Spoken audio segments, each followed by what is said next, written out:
Hi ladies, this is Gentry and Nicole. You'll be glad to know that we don't have any new information for you today, but we do just want to review some things that we want to make sure that everyone is aware of. So first of all, we will look at what hurts our program when we report certain things. And the very first item is it hurts when students withdraw from classes before they are completed with camp.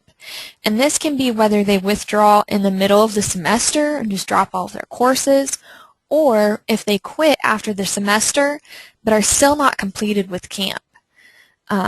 Secondly, it hurts us when students do not continue into their next semester of college after they have completed camp. So we run into this situation a lot when it comes to students who are getting certificates. They finish that first year of college, they've gotten their certificate, and that's all they really came for. So we just want to really encourage them to move on to the next semester, even if they're finished with camp, and continue that education and hopefully help them get an associate's degree. Some examples of some students at your colleges might be Joe Claudio or Justin Roberts.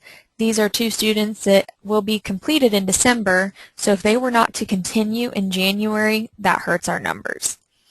Lastly, it hurts us when students are on academic suspension or are not in good standing and are not allowed to enroll in the next semester.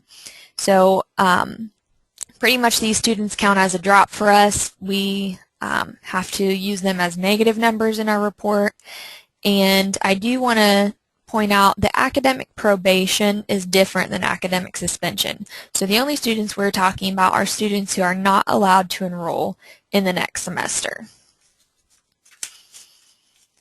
Alright, we'll go on to our project objectives. Just so you know, these are not all of our project objectives, but these are the ones that relate to the tutor mentors. So first of all, 100% of our students will receive academic advisement on course selection and planning. That can be advisement from us or from an advisor, but we need to make sure they've gotten that done. 90% will receive tutoring. So if you do the math out of our 40, that does average out to one student per school that could not receive tutoring, but we really don't want to count on that. We want to try to get 100% tutoring. Next, 100% will receive assistance in preparing for and enrolling in second-year college courses. Once again, that can be assistance from you or from the advisor, but we want to make sure that they're enrolling in that second year. 100% of second-year students who are completers will be assisted by Tri-State Camp personnel in applying for financial aid. 100% of second-year students who are completers will receive academic advisement arranged by project staff. And lastly, 75% of second-year students will participate in Tri-State Camp student activities and or community organizations. This is the one that will be the hardest for myself. I don't know about you guys, but that means my students who are not in camp this year, but that were last year, they need to participate in a Tri-State Camp student activity or a community organization or community activity, I should say. So we need to really encourage participation on their part in what we're doing, what the school's doing, what the community's doing, because 75% of them need to get that done. Alright, let's go on to the next one. Some information that it should be recorded monthly from tutors, and that's including myself also. We need this every month, and we do need specifically what it is on this list that they received. So first of all, the number of camp students served with the following supportive and instructional services. These are on your contact sheets, which I will pull up here in a second, so don't feel like you have to make a whole new chart or anything. This is already all written down for you, and you just have to do the check marks. So first of all, let me point out that Objective 2 on this sheet, if you see it in parentheses, is referring to students who are still enrolled in camp. Objective 3 is referring to students who are completers and are now in their second year of college. So, counseling or guidance services, tutoring, which is required for Objective 2 students, mentoring, health services, assistance with special admissions, cultural events, campus visits, Career-oriented work study, assistance in enrolling in Year 2 college courses. This is required for Objective 2 students, so this needs to be done before they complete camp. Career planning assistance, follow-up support, which is also required for our Objective 3 students. So once they're out of camp, we are required to follow up with them at some point. Cultural, student, or community activities. This is the one that I was telling you would be the most difficult for myself and my students. But it is required for Objective 3 students. And lastly, assistance applying for financial aid, which is required for Objective 2 students. So those students that are still in camp before they graduate, we need to help them with their financial aid for the next year. All right, let me pull up that contact sheet.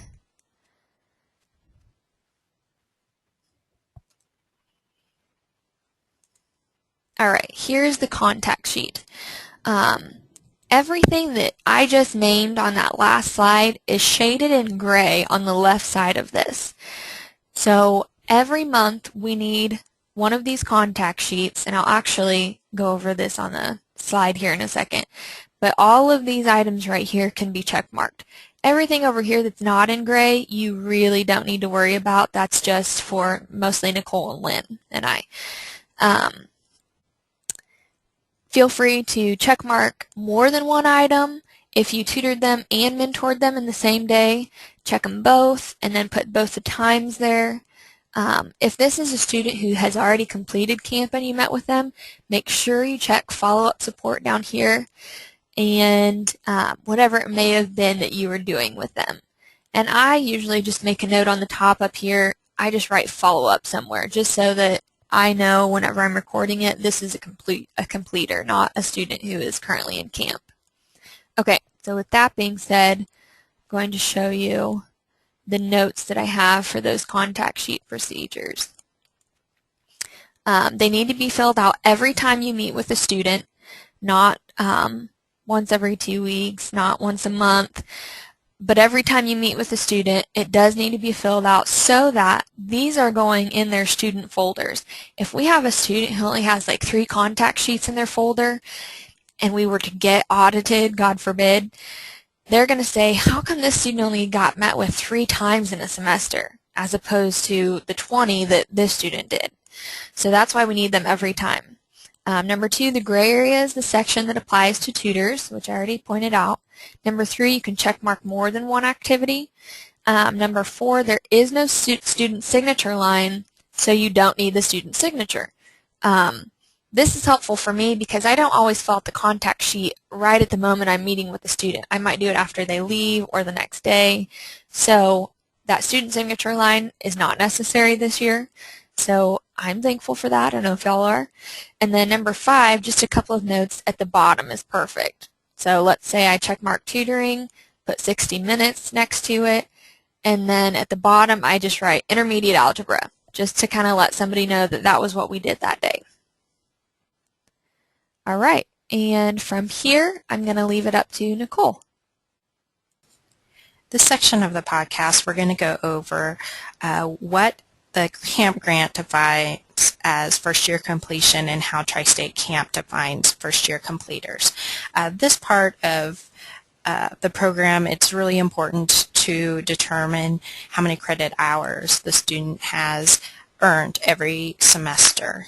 And that helps us to determine whether or not that student has completed as a first-year completer or consider a persister for next year. Since going to Padre Island, it is very important that we have this first-year completion defined and that students are not being counted as a persister when they've already reached their credit hours. So let's take a look at how we define first-year completion. So Tri-State Camp defines completers and persisters based on the Institution of Higher Ed's definition of first-year completion. Well, since none of the sites have a definition of a first-year completer, Tri-State Camp will determine completers based on the individual Institution of Higher Ed's sophomore definition or based on 1/2 of the total credit hours for an associate's degree. As you can see here, we have a wide range of how freshman status and sophomore status is determined. I know every year that this may be subject to change. Just it's been proposed at Fort Scott Community College that we're going to change our credit hours for the 2013-2014 school year. So if you believe your institution is going to change, or if there's some changes regarding whether or not they're going to accept developmental hours as part of a full-time status, we need to know that right away. So I know there's been some proposals in Arkansas in changing that, but right now we're still at the credit hours that we are, and with all 4 institutions. So what you're seeing here is for the 2012-2013 school year. Speaking of developmental courses, if we move on to the next slide, you will see a couple examples of students and how we've calculated the credit hours. And then we'll go over what will help us for GEPRA 1 and GEPRA 2, just as Gentry has talked about earlier in the webinar. So let me give you a definition of how we calculate our developmental hours and why we count them towards first year completion, towards a first year completer status. So since all 4 sites count developmental courses, credit hours towards a student's full-time status, therefore Tri-State Camp accepts the student as full-time. Since Tri-State Camp initially accepts developmental course hours for full-time status, Tri-State Camp must include developmental course hours towards the student's completion status. Now, we brought this subject up to our program officers. They said that if we don't include developmental hours for students' full-time status, then we don't include them towards their first year completion. But since we already do that, we accept the students with the developmental credit hours up front to go into the program as a full-time student. We have to accept those hours towards first year completion. So as you can see here, student A took developmental math 1, which is 3 credit hours in their fall semester. But they also took 9 hours of general education hours, so that might have been computer, speech, U.S. history. So since Fort Scott Community College accepts the student as full-time, Tri-State Camp will count the student as full-time. At the end of the year, the student takes 24 credit hours total, including a total of 6 developmental hours. Even if Fort Scott Community College does not count those 6 hours towards graduation, Tri-State Camp has to include those developmental hours in order to determine a student's completion status. Therefore, Tri-State Camp will report that the student has completed 24 credit hours after the first year. Now, we also compare that with our freshman status guidelines for Fort Scott Community College, which is 29 hours. And so since they haven't reached sophomore status yet, or entering their sophomore year, we will consider them a persister. So if they're enrolled as a full-time student in the subsequent semester by the add-drop date, they're considered a persister. So that's how we figured out the developmental hours. There might be some criteria that you may not be aware of, and I just want to make sure that we're all on the same page on how we calculate the student hours. Student B, it's a given. Earn 15 credit hours in the fall, in the spring, with a total of 30 credit hours. That's pretty easy to determine that that student's a completer and that they continue to enroll as a full-time student in the subsequent semester by the add-drop date. Now, I also want to be clear that we have to count the hours that the student has earned after high school graduation or receiving their GED. We do not count any of the college credit hours that they've earned while in high school.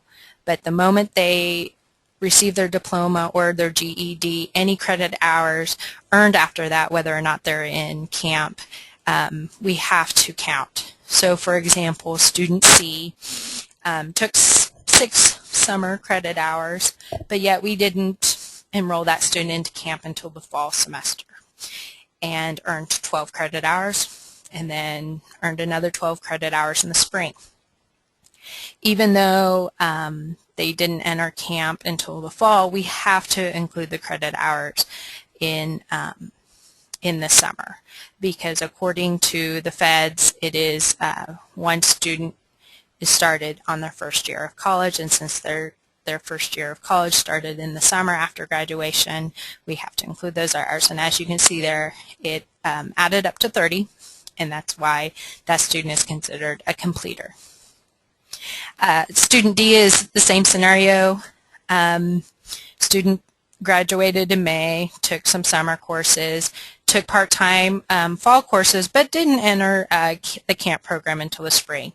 That particular student decided to take 18 credit hours, passed them all, and received 30 credit hours. So even though they were with us for one semester, we have to count all the credit hours prior to that as well, since that is considered their first year. Student E is an example of how a student can hurt us in GEPRA 2, which is continuing on to the second year. Students continuing to the second year, they would be considered, this particular student who took 15 credit hours in the fall and spring would be considered a completer. So that helps us with GEPRA 1 and in our goal in having students complete in their first year of college. However, it does hurt us in GEPRA 2 if that student decides not to enroll that subsequent semester after their first successful year at the college. And that does happen, and that probably will happen. So I just want you to keep in mind why it's important to have our students or to accept students who are going to continue on to their second year. Another example that the feds gave us, and I thought it would be important for everyone to know, you can have students, just like student F, complete credit hours, but just say this particular student, like in the fall, was put on probation because they had a grade point average of below 1.75, for example, and got put on probation.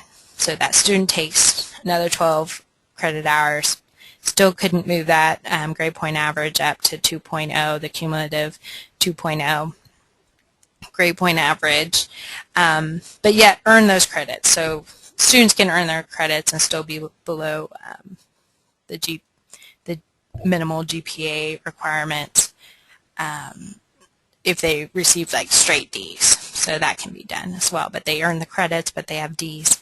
They earned a total of 30 credit hours, and that would be considered first-year completer. However, the federal guidelines state that those credit hours at the end of May, they have to be at good standing. If they're not considered at good standing by May, by the last semester that they achieved the total credit hours, they're considered a non-completer. For GEPRA 2, if they're not at good standing and cannot enroll for next year, we've had at least one student who appealed his academic suspension at the end of the spring semester. It does show up on the transcript that he was not at good standing. However, he did appeal, and it was approved for him to enter the next semester. It does show on the transcript that they were at good standing by the fall semester and before the add drop date. And so this particular student was enrolled as a full-time student in the subsequent semester by add drop date. But for student F, this will just say that in student F, they didn't get it. They didn't appeal, or they tried to appeal and didn't get the good standing and cannot enroll. We have to consider that particular student a withdrawal. So we thought we'd give you about 6 examples of how we count credit hours. We try to be as thorough as possible. I'm sure there'll be other scenarios that come up, but these scenarios came up at the national conferences and in real life. After the conferences, we did go back through all of our folders, and we had one discrepancy, which is not a bad discrepancy. We had a completer instead of a persister at the end of May last year. So if we made one mistake in our very first year of the camp program, I don't think that's bad, and we'll just continue to make sure that we are on top of things. So, well, I just want to take this time to say thank you for coming to our webinar, and if you have any questions, I really would like for you to ask your questions and CC everyone, like all the tutor mentors and Lynn and I, so that we can get a running dialogue in case your question may pertain to someone in another institution. We want to make sure that everyone has the same answers and that that we give accurate responses. All right, well, thank you again for coming to our webinar, and see you later.